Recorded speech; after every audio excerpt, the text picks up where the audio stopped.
Sitharaman serial tomorrow எபிசோடில் என்ன நடக்குன்னு பார்க்குறதுக்கு முன்னாடி நம்ம சேனலை லைக் அண்ட் சப்ஸ்கிரைப் பண்ணி கொஞ்சம் சப்போர்ட் பண்ணுங்கள். ஃபஸ்ட்டு சீனில் சீதாவை தான் காமிச்சிட்ருக்காங்க. பஸ் நீங்கள் இந்த சேரில் உட்காருங்க பஸ், அது கால் மேலே கால் போட்டு உட்காருங்க அப்படின்னு சொல்ல ராமு உட்காராரு. அதை பார்த்துட்டு அப்படியே ரசிச்சுட்டே நின்றுட்டு இருக்க, என்ன சீதா இது அப்படின்னு கேட்குறாங்க. பாஸ், இதில் நீங்கள் உட்காந்துருக்கிற அழகே தனி அழகு தான், ஆனால் நீங்கள் எப்பேற்பட்டவங்க, எப்படிலாம் வாழ்ந்தவங்க, இங்கே வந்து இப்படி கஷ்டப்பட வேண்டியிருக்கே பாஸ் அப்படின்னு சொல்லிக்கிட்டு இருக்க. சரி அதெல்லாம் விடு சீதா அப்படின்ட்டு இருக்காங்க. அடுத்து நைட்டு சாப்பாடுக்கு தான் ஏற்பாடு பண்ணியிருக்காங்க. ரெண்டு பேரும் உட்காந்து சாப்பிட்டுட்டு இருக்கும்போது ராம மட்டும் மேலே உட்காந்து சாப்பிட சொல்கிறாங்க. நான் ஏன் மேலே உட்காந்து, நீ கீழே தானே உட்காந்துருக்க, நானும் கீழே வந்து உட்கார அப்படின்னு சொல்லிட்டு ராமு கீழே உட்காந்துக்கிறாங்க. பாஸ் ஏன் கஷ்டப்படுறீங்க அப்படின்னு கேட்க, உன் கூட இருக்கும்போது எனக்கு எதுவுமே கஷ்டமா இல்லை சீதா அப்படின்னு சொல்லிட்டு, இந்த வீட்டுக்கு வந்து புதுசு நீ தான் சாப்பிடணும் அப்படின்னு ராமு ஊட்டி விடுறாங்க. அதை பார்த்ததும் வந்துட்டு சீதா அழுக ஆரம்பிச்சிடுறாங்க. ஏன் சீதா அழுகுற அப்படின்னு கேட்க, ஒன்றும் இல்லைங்க, எனக்கு ரொம்ப சந்தோஷமாக இருக்குது, நீங்கள் இப்படிலாம் எனக்கு பண்ணதே இல்லைல்ல அப்படின்னு சொல்லிக்கிட்டு இருக்கேன். நான் ரொம்ப வந்துட்டு செல்ஃபிஷாக இருந்துட்டேன். என்ன சீதா, உங்கள் வீட்டில் உன்னை எப்படியெல்லாம் பார்த்துட்டு இருந்திருப்பாங்க, ஆனால் நான் வந்துட்டு உனக்கு ஒரு சந்தோஷத்தை கூட கொடுக்கல இல்லை, ஆனால் நீ என் கூட இருக்கிறது தான் சீதா எனக்கு தைரியமே. அந்த அடைக்கடைக்காரர் சொன்னார்ல, நீ எனக்கு கிடைச்ச பொக்கிஷன்னு, அது உண்மைதான் சீதா, நீ எனக்கு கிடைச்ச பெரிய கிஃப்ட்டு தெரியுமா அப்படின்னு சொல்லிக்கிட்டு இருக்க.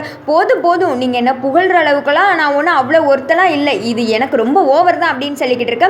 அப்படிலாம் கிடையாது, ஏன் சீதாக்கு இது கம்மி தான், நான் உன்னை இவ்வளோ நாள் புரிஞ்சிக்காமே போயிட்டே இல்லை சீதா, ஆனால் என்னோட வாழ்க்கையை புதுப்பிச்சு கொடுத்தவளே நீ தான் அப்படின்னு சொல்லிக்கிட்டு இருக்க. இல்லை பாஸ், நான் வந்ததுக்கப்புறம் தான் உங்களுக்கு இவ்வளோ கஷ்டம், நீங்கள் பேசாமல் என்னை கல்யாணம் பண்ணிக்காமலே இருந்திருக்கலாம்ல, அப்போது நீங்கள் சந்தோஷமாக இருந்திருப்பீங்க, ஆனால் உங்கள் சித்தி உங்கள் மேலே வச்ச பாசம் உண்மை தான் அப்படின்னு சொல்லிக்கிட்டு இருக்க. என்ன சீதா சொல்கிற அப்படின்னு பேசிகிட்டு இருக்காங்க. அப்போ திடீர்னு ராமுக்கு வந்துட்டு இருமல் வந்துடுது. சாப்பிட்டுட்டு இருக்கும்போது பொறையேறிட்டு சீதா வந்துட்டு தலையெல்லாம் தட்டி வராங்க. அப்போ ராம் ஃபீல் பண்ணுறாங்க.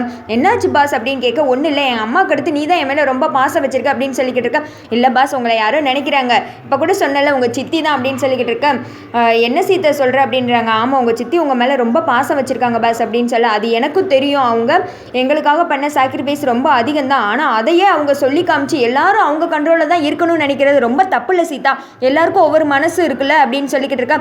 ஆமாம் பாஸ், உங்கள் அப்பாவும் உங்கள் மேலே ரொம்ப பாசம் வச்சுருக்காரு, ஏதோ தெரியாமல் ஒரு வார்த்தை பேசிட்டாரு, அதுக்காக நம்ம வீட்டை விட்டு வந்தது தப்பு தான். எல்லாரும் என்ன நினைப்பாங்க, நான் தான் உங்களை பிடிச்சி கூட்டு வந்துட்டேன்னு சொல்லிட்டு நினைப்பாங்களே, யார் என்ன நினைச்சாலும் எனக்கு பரவாயில்ல, நீ என் கூட இருக்கிற வரைக்கும் நான் எல்லாத்துலேயும் முன்னேறிடுவேன். அது மட்டும் கிடையாது சீதா, எங்கள் சித்தி மட்டும்தான் லைஃப் அப்படின்னு சொல்லிட்டு நான் ஒரு சின்ன வட்டத்துக்குள்ளே இருந்துட்டேன், ஆனால் எனக்குன்னு தனியாக முடியும், எனக்குன்னு லைஃப் இருக்குன்னு என்னை புரிய வச்சது நீ தான் சீதா அப்படின்னு இவங்க பேசிக்கிட்டு இருக்கா. அந்த சைடு வீட்டில் தான் காமிச்சிட்டு இருக்காங்க.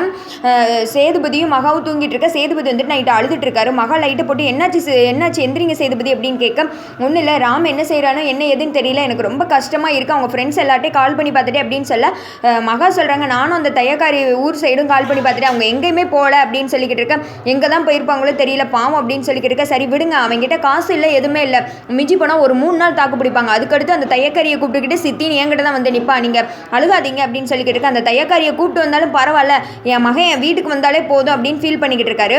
அந்த சைடு காமிக்கிறாங்க. அர்ச்சனாவும் சுபாஷும் நின்றுட்டு பேசிகிட்டு இருக்காங்க.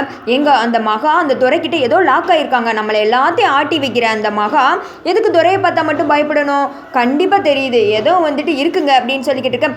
அப்போ எப்படி நம்ம கண்டுபிடிக்கிறது அப்படின்னு கேட்க, எங்க நம்ம துரைக்கிட்ட தாங்க அதை கேட்கணும், எப்படியாவது மிரட்டி அவங்ககிட்ட இருந்த விஷயத்தை வாங்கிடலாங்க, அப்புறம் நம்ம தான் இந்த வீட்டுக்கு ராஜாங்கத்தை ஆள வந்தவங்க அப்படின்னு சொல்லிக்கிட்டு இருக்கா. ஆமாம், நம்மளும் எத்தனை நாள் தான் அந்த செகண்ட் பிளேஸ்லேயே இருக்கிறது, நம்மளும் ஃபர்ஸ்ட் பிளேஸுக்கு வர வேணாமா அப்படின்னு அர்ச்சனா சுபாஷ் பேசிக்கிறாங்க. சரி வா முதல்ல அது என்ன விஷயம் தெரிஞ்சுக்கலாம் அப்படின்னு சொல்லிட்டு ஒரு கத்தி எடுத்துட்டு சுபாஷ் உள்ளே போகிறாங்க. அர்ச்சனா ஒளிஞ்சிட்டு இருக்காங்க. உள்ளே போனதுமே கத்தி எடுத்து, துரை எந்திரி, மகாவே ஏதோ ஒரு விஷயத்தை வச்சு மிரட்டல, அது என்னதுன்னு கேட்க, ஐயோ கத்தி எடு அப்படின்னு சொல்லிட்டு துரை கத்துறாரு. அப்போ நீ உண்மையை சொல்லு அப்படின்னு சொல்லிக்கிட்டு இருக்கா. அர்ச்சனா ஒளிஞ்சிருக்கதை பார்த்துடுறாங்க. பார்த்ததுமே, அப்படியா, ஒரு விஷயம் இல்லை 2 விஷயம் என்கிட்ட இருக்கு, முதல் விஷயம் மகாவோடது, 2வது விஷயம் ஒன்னோடது சொப்னா அப்படின்னு சொல்லிக்கிட்டு இருக்கா.